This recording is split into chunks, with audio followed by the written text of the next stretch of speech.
औज़ुबिल्लाहिमिनश्शैतानिर्रजीम बिस्मिल्लाहिर्रहमानिर्रहीम। हम पढ़ रहे हैं कोड ऑफ क्रिमिनल प्रोसीजर 1898 और ये इस सीरीज का फिफ्थ लेक्चर है मेरे चैनल पे।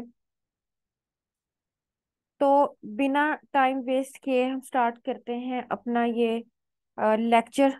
इसमें हम कोड ऑफ क्रिमिनल प्रोसीजर के मेन और बेसिक कॉन्सेप्ट्स पढ़ेंगे ताकि इजीली हमारे माइंड में कोई भी कॉन्सेप्ट जब हम कोड ऑफ क्रिमिनल प्रोसीजर का पढ़ेंगे तो आइडिया रहेगा। और इसमें तकरीबन मैंने कोड ऑफ क्रिमिनल प्रोसीजर की जितनी भी अहम बातें हैं वो शामिल की हैं, ये जो हमारी सीरीज चल रही है। तो इंशाल्लाह जो हमारे साथ कनेक्टेड रहेगा उसे कोड ऑफ क्रिमिनल प्रोसीजर बड़े अच्छे से अंडरस्टैंड हो जाएगा। तो स्टार्ट हम करते हैं अपने फर्स्ट पॉइंट से जो कि है ग्राउंड्स ऑफ बेल। अब ग्राउंड्स ऑफ बेल से क्या मुराद है? ये अमूमन क्वेश्चन पूछा जाता है, what is meant by bail and also describe the grounds of bail. तो इसका एक हिस्सा हम ऊपर पढ़ चुके हैं जो कि मैं अब दोबारा कंटिन्यू नहीं करूंगी। तो मैं डायरेक्टली आऊंगी ग्राउंड्स की तरफ कि वो क्या वजूहात हो सकती हैं जिसकी बिना पर बेल दी जा सकती है। तो इसको मैं स्टार्ट करने लगी हूँ।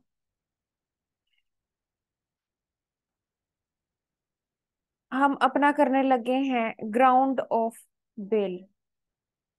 Following are the circumstances under which court can grant bail.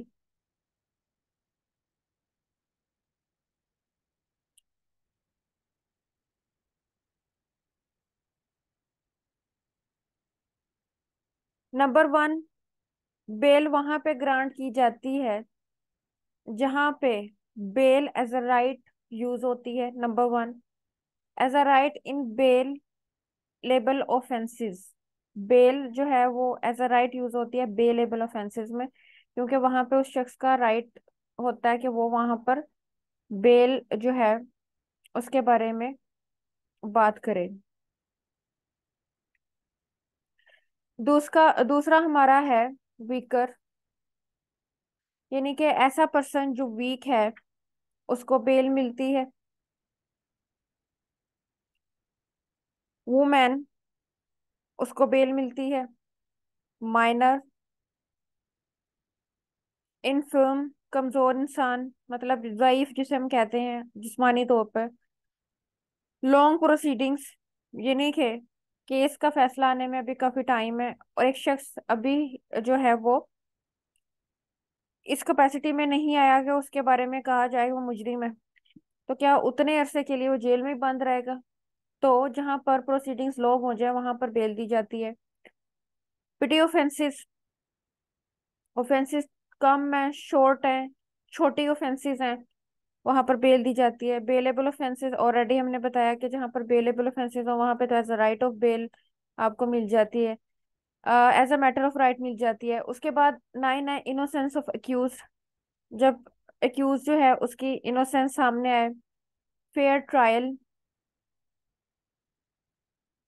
Delay in lodging first information report, उस वक्त बेल दे दी जाती है। डिले इन ट्रायल, दैयत केसेस, कंपाउंडेबल ऑफेंसेस। अब ये वो सारी सूरत हाल है जो कि 14 हैं, ठीक है जी। और इसके अंदर बेल ग्रांट कर दी जाती है। डिले इन ट्रायल यही है कि ट्रायल में डिले किया जा रहा है। फर्स्ट इंफॉर्मेशन रिपोर्ट को लॉन्च करने में डिले हो रहा है। Fair trial, innocence of accuse, अगर एक अक्यूज इनोसेंट प्रूव हो रहा है यानी कि उस कोई वो हैप्चुअल ऑफेंडर नहीं है, उसका ऑलरेडी कोई ऐसा रिकॉर्ड नहीं पड़ा हुआ जिसे हम कहें कि भाई ये तो हमेशा ही आता रहता है, तो ऐसा कुछ सामने नहीं आया। दियत केसेस में भी बेल हो जाती है। और कंपाउंडेबल ऑफेंसेस जहां पर के क्या होता है, कंप्रोमाइज हो जाता है। अच्छा, पहला हमने बताया ग्राउंड ऑफ बेल। दूसरे पॉइंट पे आ जाए, conditions of bail. Bail grant करने के लिए क्या चीजें चाहिए? Following are the condition on which bail is granted. Number one, bond जमा करवाएंगे। श्योरिटी देंगे, अपीयरेंस करेंगे, यानी कि बॉन्ड, श्योरिटी, अपीयरेंस यानी कि जब कोर्ट बुलाएगी आपको अपीयर होना है। फोर्थ, रिमेनिंग पीसफुल, जब तक आप बेल पे हैं आप पीसफुल रहेंगे। अब हमारे नेक्स्ट टॉपिक्स आ जाते हैं, और वो सेंटेंसेस की काइंड्स हैं जो कि मोस्ट इंपॉर्टेंटली हम यूज करते हैं। Number one, concurrent sentence. Concurrent sentence क्या होती है? It is punishment which runs along with other punishments, जो कि रन करती है अदर पनिशमेंट्स के साथ। If an offender is awarded punishment for 5 years and in other offense he is awarded 4 years sentence, both sentences shall be end after 5 years on the base of concurrence। यानी कि कहने का मकसद ये है कि एक जगह 5 साल की, दूसरी जगह 4 साल की, तो कोशिश की जाएगी कि 5 साल की ही दोनों की इकट्ठी कर दी जाए। तो ये कॉन्सेप्ट है कॉन्करेंस का। दूसरा हमारा कॉन्सेप्ट है कॉन्जेक्टिव सेंटेंस। कौन सा? Conjunctive sentence. It is punishment which runs after, both are runs along with an other. ये है runs after completion of another punishment, यानी कि एक मुकम्मल होगी तो दूसरी। If an offender is awarded punishment of 5 years in offense and 2 years in other offense, it shall complete upon 7 years। अब देखें इसमें क्या हुआ, हमारी जो पहली जो थी काइंड कंकरेंट, उसमें ये था कि एक जगह 5 साल का अरसा था, दूसरी थी 4 साल की। अब वो 5 साल ही कर दिया गया, 4 साल को साथ नहीं मिलाया गया।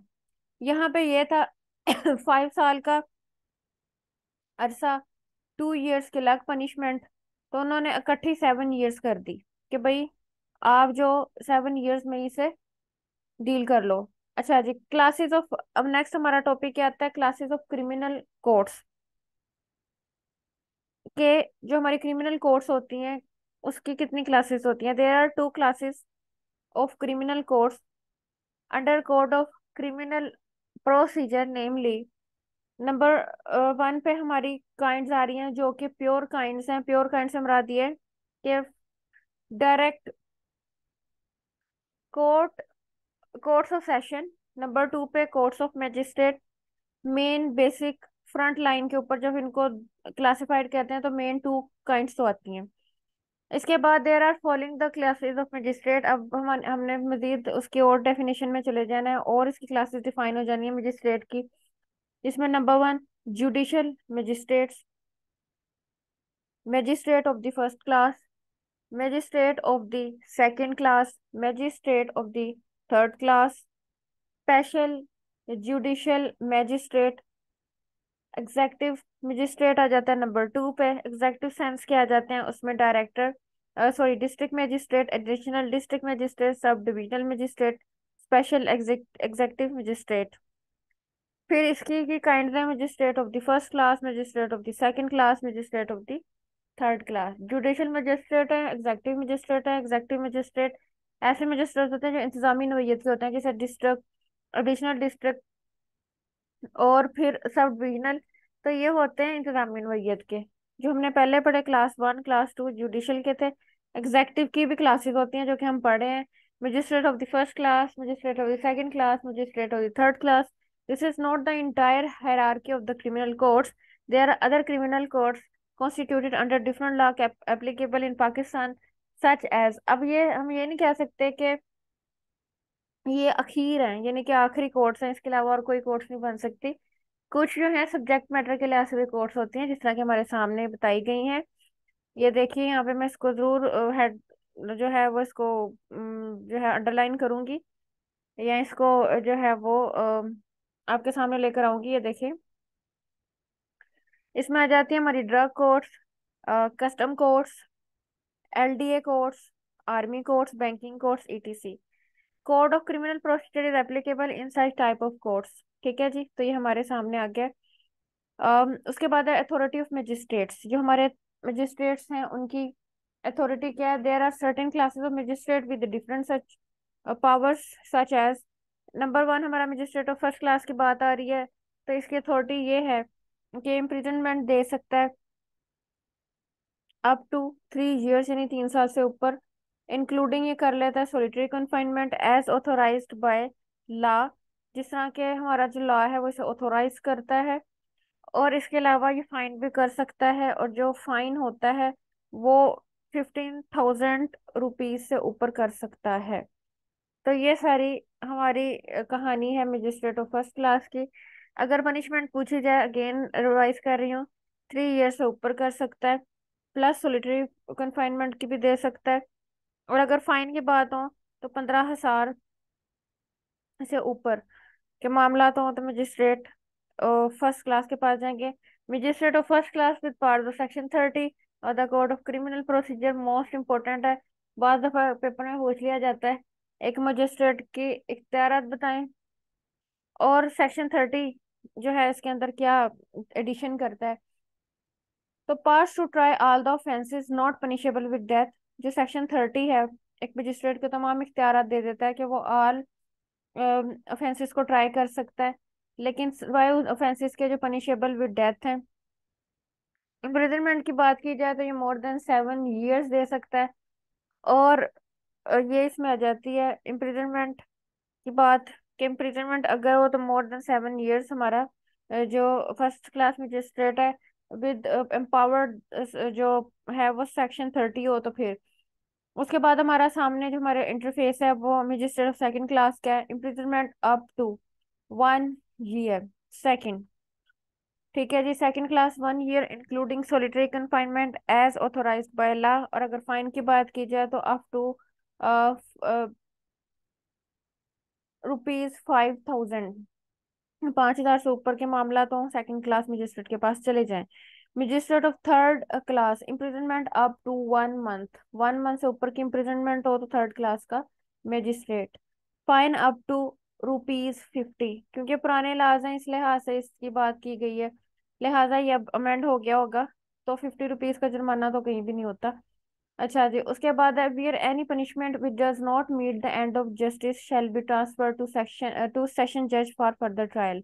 हाँ जी, अब कॉन्सेप्ट हमारे बड़ी, ये लाइन, एक लाइन जो है, ये जो हमारा एक पैरा है इतना जबरदस्त है कि इसके अंदर क्रक्स है। और हमसे अगर पूछा जाए कि ठीक है ये हायरार्की ऑफ कोर्ट चल रही है, लेकिन अगर हमें ये पता चले या हमें ये समझ आए कि भाई इस तरह से जो एंड्स ऑफ जस्टिस हैं, यानी कि जो हमारा जस्टिस है उसके जो मकासद है वो हासिल नहीं हो रहे, तो फिर हम क्या करेंगे। तो सिंपल सी बात ये आती है कि हम अपने मामले को ट्रांसफर कर देंगे टू द सेशन जज फॉर फर्दर ट्रायल। ये इसके अंदर बात बताई है, फर्दर ट्रायल के लिए ट्रांसफर कर देंगे। और जहाँ पे हमें लगे कि हमारे ये मामला एंड ऑफ जस्टिस जो है वो पूरा नहीं कर सकते। उसके बाद आ जाता है असिस्टेंट सेशन जज, he may pass any sentence. Assistant session जज क्या करता है, he may pass any sentence, he can pass imprisonment up to 7 years, he can not pass death penalty. अब जो असिस्टेंट सेशन जज है ना, उसके इख्तियारात first magistrate class magistrate empowered with section 30 जैसे सेम टू सेम बन रहे हैं। वो भी 7 ईयर से ऊपर की इम्प्रिजनमेंट दे सकता है, लेकिन डेथ पेनल्टी के अलावा सारे ऑफेंसेस ट्राई कर सकता है। और यहाँ पे भी यही चीज आती है कि वो 7 साल से ऊपर की जो है वो सजा दे सकता है असिस्टेंट सेशन जज, पर डेथ पेनल्टी नहीं देगा। अब आ जाती है हमारी हम महान कोर्ट, जिसे हम हाई कोर्ट कहते हैं। High court may pass any sentence authorized by law, के हाई कोर्ट जो है वो हर तरह की सजा पास कर सकती है जो कि ऑथोराइज्ड बाय लॉ है। Arrest, it is a curtailment of freedom. चलें अब अरेस्ट की हम जरा डेफिनेशन देख लें। अरेस्ट की डेफिनेशन जो है वो हर जगह पे मौजूद है, लेकिन इतनी कॉम्प्रिहेंसिव नहीं है। कभी पूछ लिया जाए what is meant bye arrest, तो जरा गौर कीजिएगा। What it is a curtailment of freedom of movement. Curtailment of freedom of movement. It also means submission to law by words. कि एक पर्सन के जो मूवमेंट का इख्तियार है, जो उसका मूवमेंट का हक है, वो स्नैच कर लिया जाता है, छीन लिया जाता है। क्यों? उसके अपनी कारण, उसके अपनी ही वजूहात की बिना पर, क्योंकि ऐसा कोई अमल किया होता है। और कुछ इस तरह के अल्फाज या इस तरह की बात बोली होती है जिसकी वजह से अरेस्ट करना पड़ता है। To arrest a person is to deprive him of his liberty by some lawful authority. और अरेस्ट क्या है कि एक शख्स को उसकी लाइबिलिटी से महरूम कर दिया, लेकिन ये कोई प्राइवेट पर्सन नहीं कर सकता। ये एक लॉफुल अथॉरिटी के अकॉर्डिंग हुआ है, के थ्रू हुआ है, उसके under the umbrella of lawful authority for the purpose of compelling his appearance to answer criminal charge. और ये सब क्यों हुआ? इसका पर्पस ये था कि उस शख्स को कंपेल किया जाए कि वो अपीयर हो, किसके, क्रिमिनल चार्ज के हवाले से, जब उसको कोर्ट में बुलाया जाए। और as a method of execution, और जो एग्जीक्यूशन है उसके लिए एग्री हो और आए। Handcuff is no more necessary. अब जब एक शख्स को अपने अरेस्ट कर लिए तो हैंड कफ भी जरूरी नहीं है। No women can be kept in police station particularly in evening unless where arrangements of lady police station is made. अब देखें, ये एक और इम्पोर्टेंट मेन बात, यानी कि एक एक लाइन इतनी इंपॉर्टेंट है कि उसके अंदर कुछ ना कुछ की पॉइंट मौजूद है।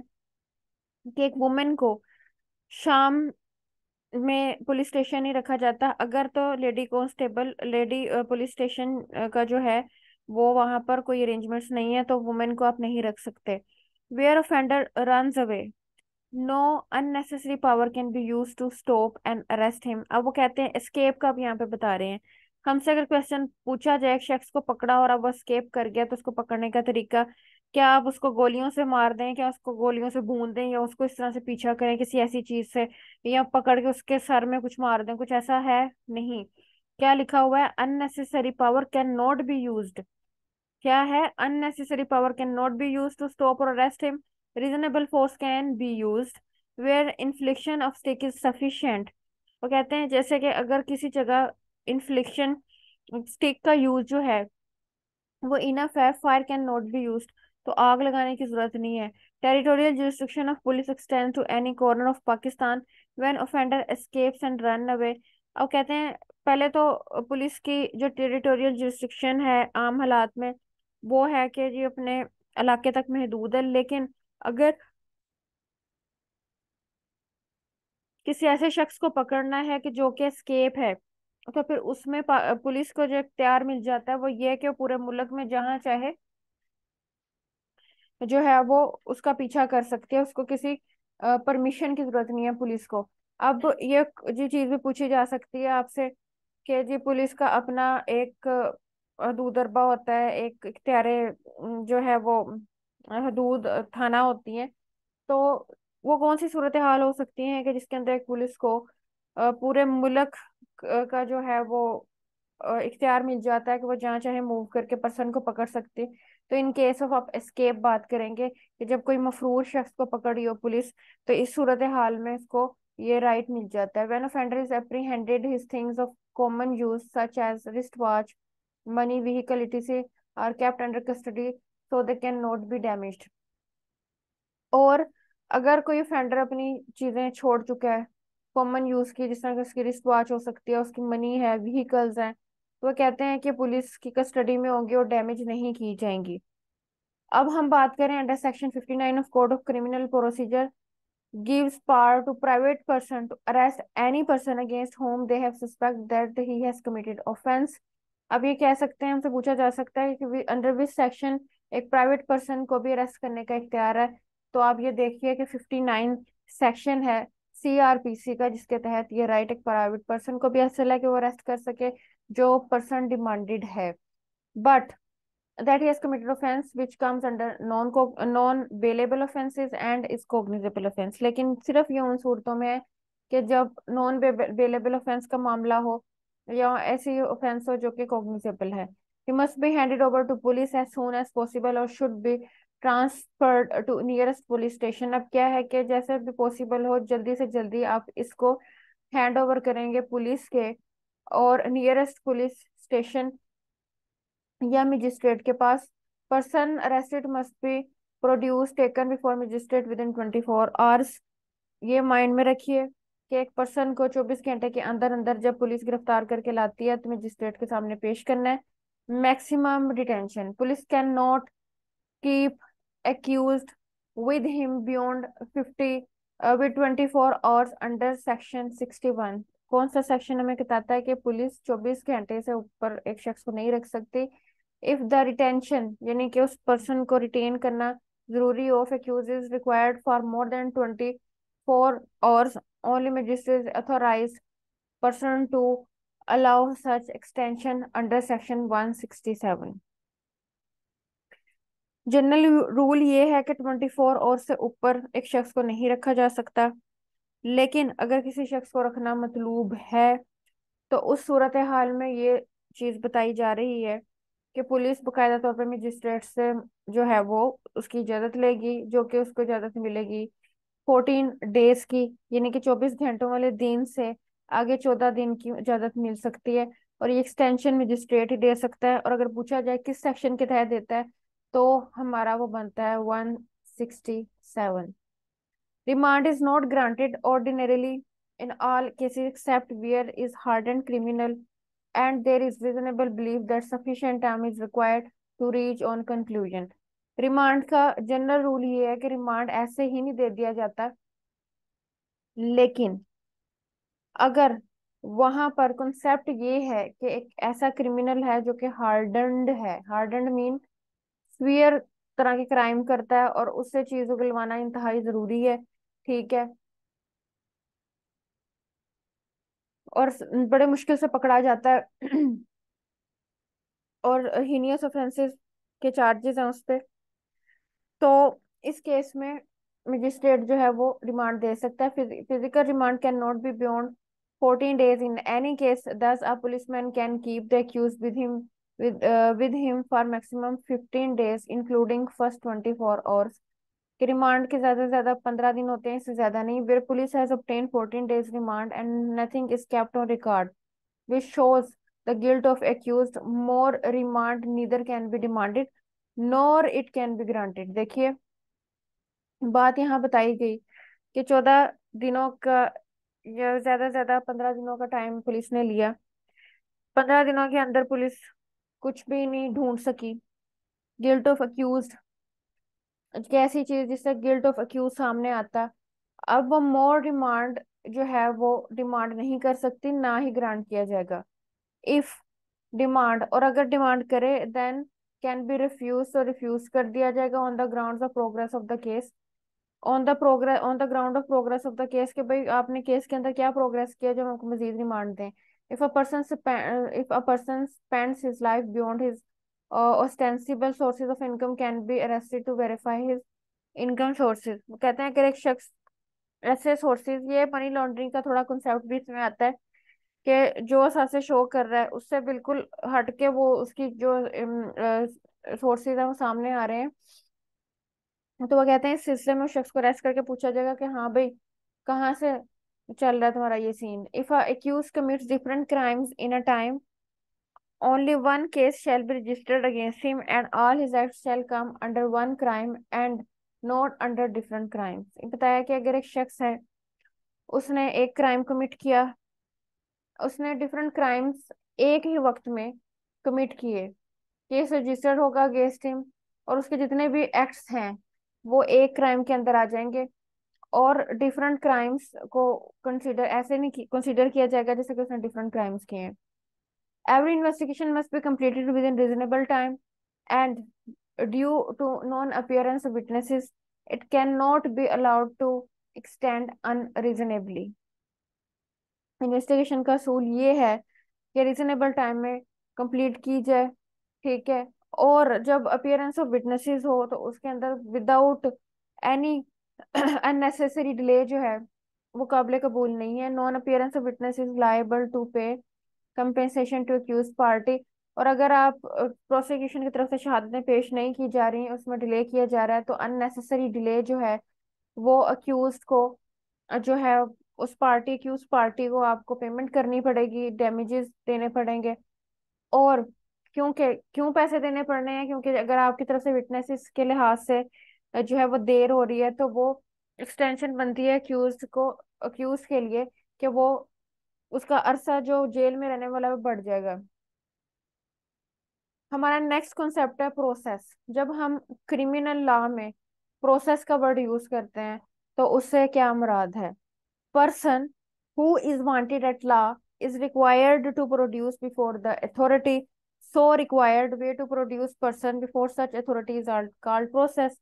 एक शख्स जो कि लॉ की तरफ से वांटेड है, उसको प्रोड्यूस करना है एक अथॉरिटी की तरफ से, और वो तरीकेकार जिसके जरिए से उसे प्रोड्यूस किया जाएगा उस अथॉरिटी के सामने, उसे हम प्रोसेस कहते हैं। क्रिमिनल लॉ में प्रोसेस का ये कॉन्सेप्ट है, नोटिस कर लीजिए इस चीज को, मोस्ट इंपॉर्टेंट चीज थी। Issue of process under Section 204.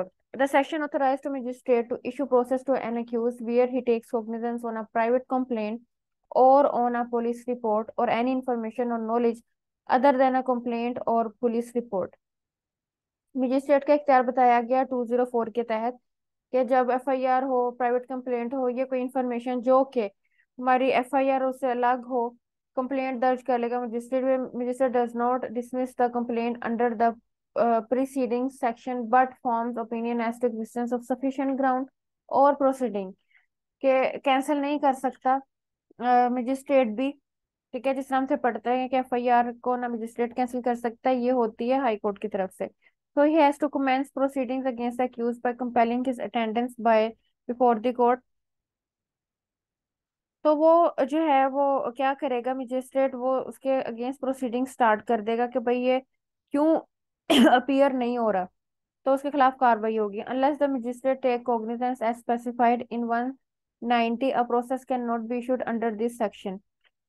190 के तहत मजिस्ट्रेट ने उसके खिलाफ कार्रवाई शुरू कर देनी है कि हम बुला रहे हैं और आ नहीं रहे, तो क्या मसला, क्या तकलीफ है। अब process can not be issued under this section, लेकिन प्रोसेस का कॉन्सेप्ट इसके अंडर नहीं आता।